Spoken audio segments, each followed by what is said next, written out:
আরে দেখো না ভাই, এই বাঁশ গাছে পোকা হয়েছে। কি বলো বিউটি, দাঁড়াও আসতেছি। ভাইয়া ওই গাছের দিকে তাকাই দেখো, ওই এইগুলো তো বাঁশ পোকা। বিউটি দাঁড়া, আমি এখনই পেরে আনতেছি। এইগুলো রাইন্দে খাইতে অনেক বেশি মজা লাগে।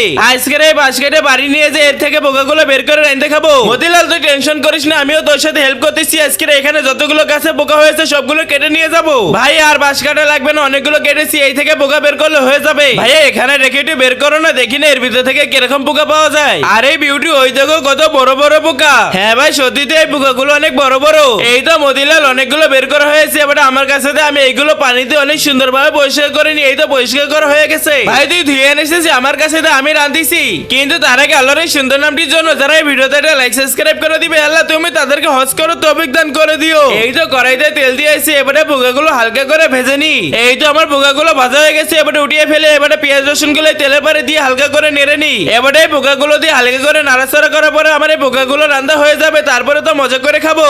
এই তো এবারে বাটিতে করে বাইরে নিয়ে যায়। বাইরে বন্ধুরা বসে রয়েছে। বিউটি এই দেখো খেয়ে নাও। মতিলাল আমি আগে খেয়ে দেখি কেমন লাগে। সত্যি তো মতিলাল অনেক সুন্দর মজা। ঠিক বলেছে ভাই, অনেক মজা হয়েছে।